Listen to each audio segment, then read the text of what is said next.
Olá,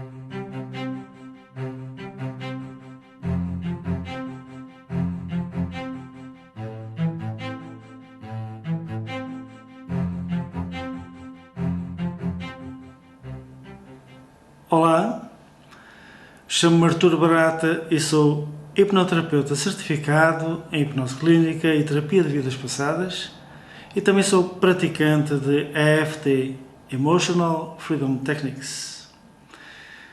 Se quiser saber um pouco mais, quer sobre a hipnose, quer sobre a EFT, convido a visitar o meu website www.viagemocentrodamente.com e lá certamente encontrará algumas informações relevantes sobre estes assuntos. Este vídeo que estou a produzir é o primeiro de dois que pretendo colocar à disposição de quem estiver interessado em aprender a fazer auto-hipnose. Trata-se de um guião constituído numa primeira parte por informações essenciais sobre o assunto. E na segunda parte, o esquema do processo propriamente dito. Portanto, neste primeiro vídeo, vamos falar sobre assuntos genéricos e alguns bastante específicos, como por exemplo, como fazer sugestões. Todo o conjunto pretende primar quer pela simplicidade, quer pela objetividade e pela eficácia. Portanto, começando desde já, creio ser necessário prestar alguns esclarecimentos sobre o conceito de auto-hipnose, porque é necessário que possamos ter alguma ideia do que é e do que se pretende com ela. Em primeiro lugar, qual é a utilidade da auto-hipnose? Para que serve a auto-hipnose? De um modo muito sucinto, o seu interesse imediato está centrado na obtenção do bem-estar geral da pessoa, permitindo ao praticante um modo de vida mais relaxado e sem stress. Contudo, nem só o relaxamento ou a redução de stress são objetivos a atingir pela auto-hipnose. Podem considerar-se como bons os resultados obtidos na esfera do desenvolvimento pessoal e na mudança de hábitos, por exemplo.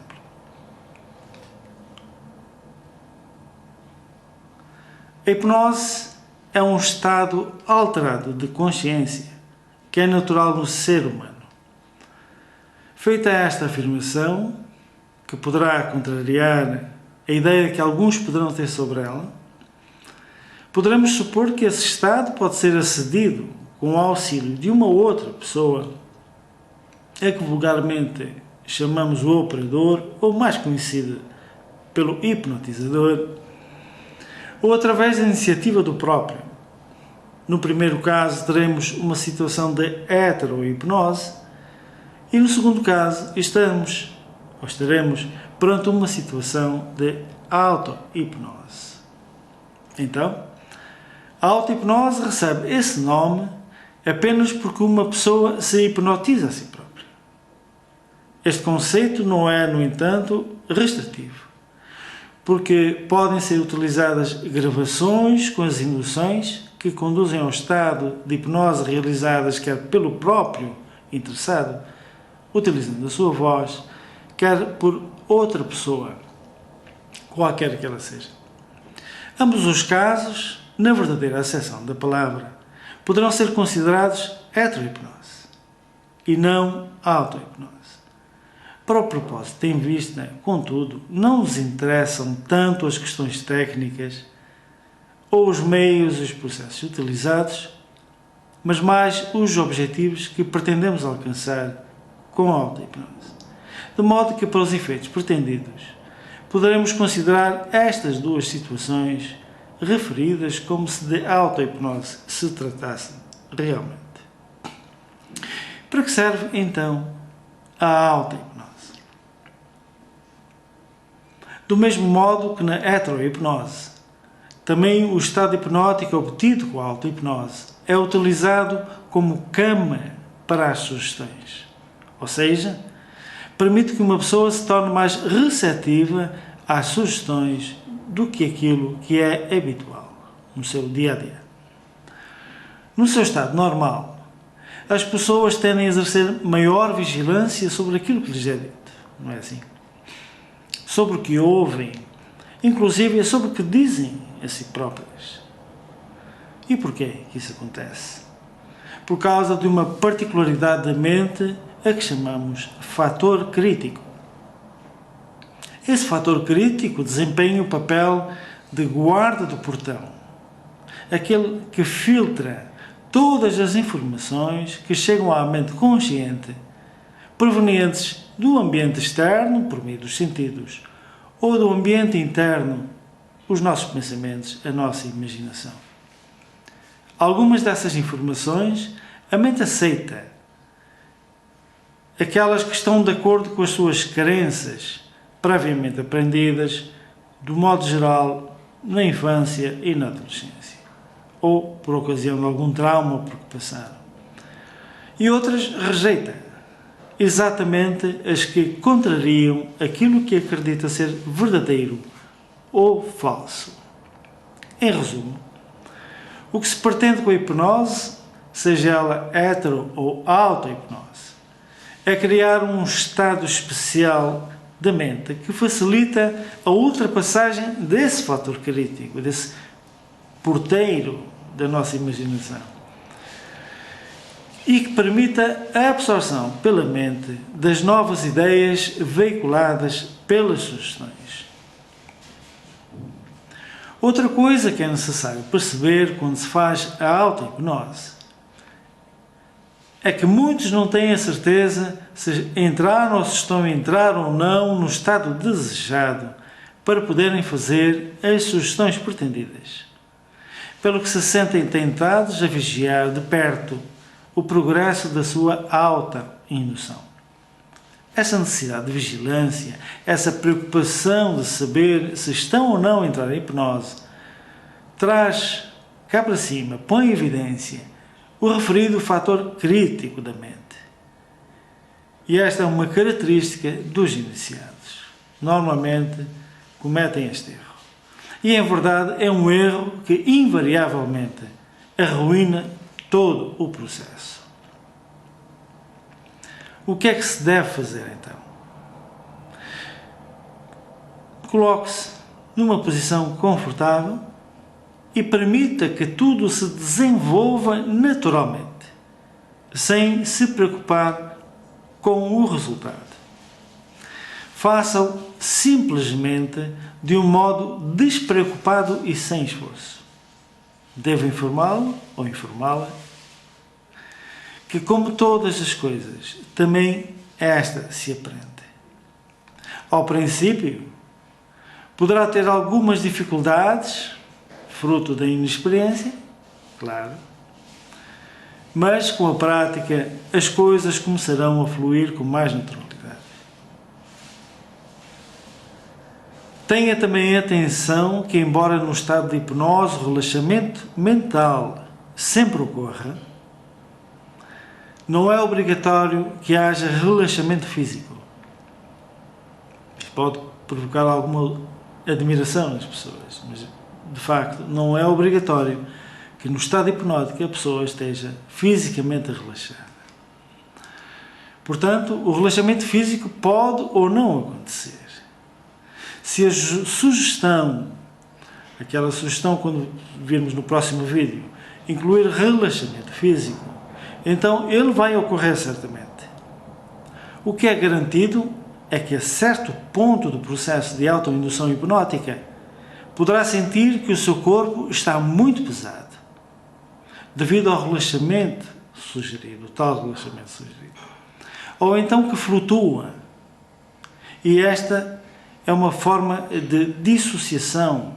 Este flutuar, sentir-se que está a flutuar, é uma forma de dissociação, que é uma marca d'água da hipnose. Seja como for, nessa altura, mesmo que lhe pareça não estar hipnotizado, comece a fazer as sugestões pretendidas, mentalmente de preferência, para que a consciência não interfira no processo se as disser em voz alta. E a seguir, terminando o transe hipnótico mais tarde. Para que as sugestões façam efeito, e o mesmo é dizer para que elas penetrem no seu subconsciente, é suficiente que aquelas ondas cerebrais, as ondas eletromagnéticas do cérebro, deixam a frequência alfa. Elas normalmente andam na frequência beta. São muito rápidas. E então, com o processo de indução auto-hipnótica, elas começam a baixar a sua frequência, passando à frequência alfa. Aqui, as ondas magnéticas estão compreendidas entre os 8 e os 13 ciclos por segundo, ou hertz. Estas frequências alfa estão conotadas com os primeiros estágios da hipnose. Correspondem, portanto, a um estado de transe hipnótico leve, e este sim é suficientemente bom para permitir traçar metas ou mudanças em hábitos ou outras disfunções. Ou seja, o que eu quero dizer com isto é que não necessita de entrar num transe hipnótico profundo para poder fazer as suas sugestões. Este estado alfa é mais que o suficiente para a maioria das situações. Dentro do conjunto de considerandos envolvendo a hipnose ou a auto-hipnose, sobressaem aqueles referentes às sugestões em si mesmas. E vamos então, agora, abordar as características que devem ser apanágio das sugestões. Que características devem ter as sugestões? Em primeiro lugar, ao formular as suas sugestões, tenha sempre atenção que a mente subconsciente, embora poderosa, não foi feita para pensar. Isto é importante saber. A mente subconsciente não pensa, apenas executa o que lhe sugere a mente consciente. Por causa disso, as sugestões devem ser simples, curtas e, no contexto específico da auto-hipnose, devem também ser diretas. Não faça sugestões diretas em auto-hipnose. A título de exemplo, quero citar uma sugestão que ficou muito famosa, que é do francês Émile Coué, um homem que viveu no século XIX, considerado o fundador da auto-hipnose, e que é a seguinte: tous les jours, à tout point de vue, je vais de mieux en mieux. Vamos traduzir isto: todos os dias, sob todos os pontos de vista, estou cada vez melhor. E esta, de facto, é uma sugestão muito famosa em todo o mundo, ainda hoje. Neste exemplo, podem encontrar o que disse atrás sobre como deve ser feita uma sugestão. Vai encontrar aqui simplicidade, vai encontrar clareza, vai encontrar uma sugestão que não tem rodeios, é direta, por conseguinte. E é assim que a deve formular. Em segundo lugar, também é importante dizer que a mente subconsciente não trabalha em termos temporais, como o passado ou o futuro. Tudo nela é feito no presente. Podemos verdadeiramente dizer que o nosso subconsciente é mindfulness, utilizando este termo que está em voga agora. Ao contrário da mente consciente, que raramente vive o presente. Esta, sim, está sempre ou no passado ou no futuro, raras vezes no presente. E nesta perspectiva, formule sempre as suas sugestões utilizando o tempo presente, nunca utilizando o futuro ou o condicional. Procure dizer é ou sou e não será ou serei ou seria. Procure dizer tenho e não terei ou teria. Por conseguinte, faça as suas sugestões utilizando sempre o tempo presente, nunca o futuro. Em terceiro, não utilize a negativa nas suas sugestões. Não diga não, diga sim. Diga sempre o que quer, aquilo que pretende e não o que não quer. E porquê? Do mesmo modo que a mente subconsciente não trabalha com o passado ou com o futuro, também não trabalha com o não. Por exemplo, se eu lhe disser, não pense num elefante cor-de-rosa, o que é que aconteceu agora? Estou convencido, se estivesse aí ao pé de si a falar consigo, que pensou certamente no elefante cor-de-rosa, apesar de eu ter colocado a negativa no início da frase. Portanto, não utilize sugestões feitas negativas, mas sempre na afirmativa.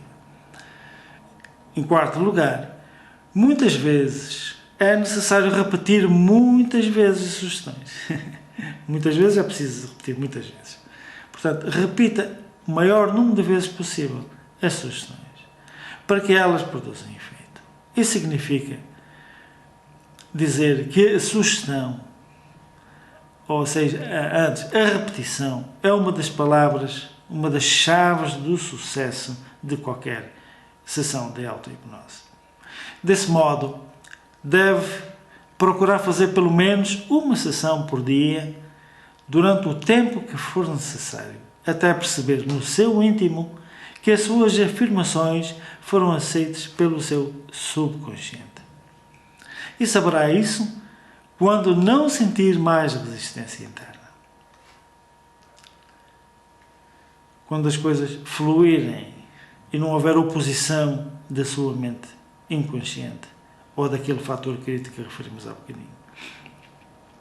Se associar às sugestões uma imagem e também, além disso, uma emoção ou um sentimento, aquele sentimento de que já conseguiu aquilo que pretendia, então será certamente ouro sobre azul, como costumo dizer.